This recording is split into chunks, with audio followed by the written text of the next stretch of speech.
നമസ്കാരം. ഇന്ന് നമ്മൾ ഉണ്ടാക്കുന്നത് ഒരു വെറും കുറുമ, അതായത് വെജിറ്റബിൾസ് ഒന്നും ചേർക്കാതെയുള്ള ഒരു കുറുമയാണ് കേട്ടോ. ഇതിൽ എരിവിന് വേണ്ടിയിട്ട് നമ്മൾ പച്ചമുളകും അതുപോലെ കുരുമുളകും മാത്രമേ ചേർക്കണുള്ളൂ. മുളക് പൊടി അല്ലെങ്കിൽ വറ്റൽ മുളക് ഉപയോഗിക്കുന്നേ ഇല്ല. വളരെ സ്വാദിഷ്ടമായിട്ടുള്ള സിമ്പിളായിട്ടുള്ള ഒരു കുറുമയാണ്. കണ്ടോളൂ. ആദ്യം അരയ്ക്കാനുള്ളത് എന്തൊക്കെയാണെന്ന് നോക്കാം. ഞാൻ പൂളി എടുത്ത തേങ്ങയുടെ കഷ്ണം വളരെ കുറച്ച് എടുത്തിട്ടുള്ളൂ. ചിരകിയ തേങ്ങയുടെ അളവ് പറയുകയാണെങ്കിൽ ഒരു 1/2 കപ്പ് മാത്രം തേങ്ങ മതിയാവും. ഇതിലേക്ക് 5-6 കശുവണ്ടി, 1 ടേബിൾ സ്പൂൺ പൊട്ടുകടല, എരിവിന് വേണ്ടി നമ്മൾ ചേർക്കുന്നത് ഒരു പച്ചമുളകും അതുപോലെ മുഴുവൻ കുരുമുളകാണ് കേട്ടോ. 1 ടീസ്പൂണാണ് കുരുമുളക് എടുത്തിരിക്കുന്നത്. ഇനി മസാലയ്ക്ക് വേണ്ടിയിട്ട് 1 ടീസ്പൂൺ അളവിൽ പെരുംജീരകം. ഇതെല്ലാം കൂടി നല്ല പേസ്റ്റ് പോലെ അരച്ചെടുക്കുക.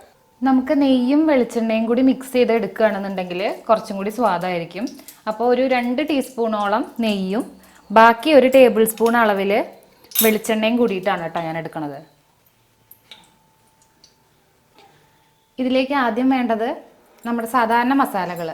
ഒരു എന്താ പറയുക, ബേ ലീഫ് ഇടുക, പിന്നെ 2 ഗ്രാമ്പു, 1-2 ഏലക്കായ, ഒരു ചെറിയ കഷ്ണം പട്ട, എല്ലാം വളരെ കുറച്ച് അളവിലെടുത്തിട്ട് ആദ്യം ഒരു 1/2 മിനിറ്റ് നേരം അതൊന്ന് വഴട്ടാം.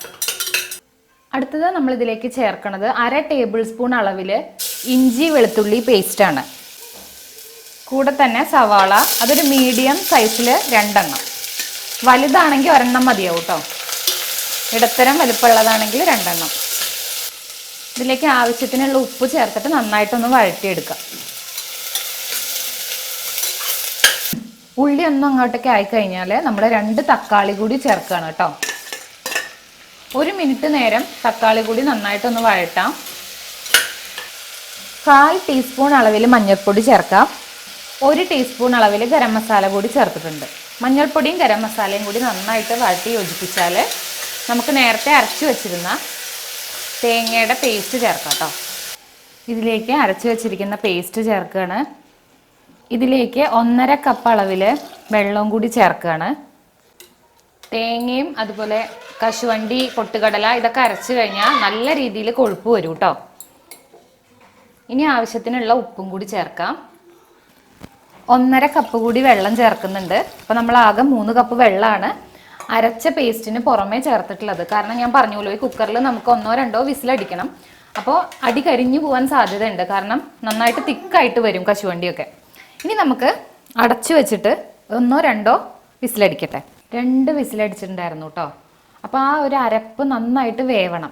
ഈ ഒരു വെറും കുറുമ ഉണ്ടാക്കുന്ന സമയത്ത് അരപ്പ് നന്നായിട്ട് വേവ് തന്നെ വേണം. അതുകൊണ്ടാണ് നമ്മൾ കുക്കറിൽ തന്നെ അടിച്ചത്. സാധാരണ വെജിറ്റബിൾ കുറുമയിൽ നമ്മൾ തേങ്ങ ഒന്ന് തിളപ്പിച്ചിട്ട് തീ ഓഫ് ആക്കുകയാണ് പതിവ്. പക്ഷെ ഇവിടെ അങ്ങനെയല്ല. ഇനി കുക്കറിൽ നമ്മൾ വിസിലടിക്കാതെ ചെയ്യുകയാണെങ്കിലും നന്നായിട്ട് തിളപ്പിക്കണം. അരപ്പ് നല്ലോണം തിളച്ച് വേവ് തന്നെ വേണം.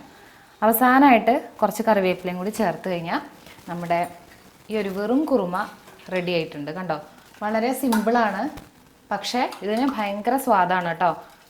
ഇതിന് വാസന തന്നെ ഒരു വ്യത്യാസമുണ്ട്. തക്കാളി കുറുമ ഉണ്ട്, പക്ഷെ അതിങ്ങനെയല്ല. ഇത് അതിനേക്കാളൊക്കെ എളുപ്പമായിട്ടുള്ളൊരു രീതിയാണ്.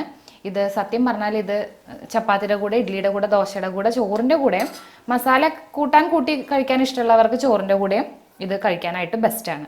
അപ്പോൾ ഇതെന്തായാലും ഒരു തവണയെങ്കിലും ഉണ്ടാക്കി നോക്കൂ കേട്ടോ.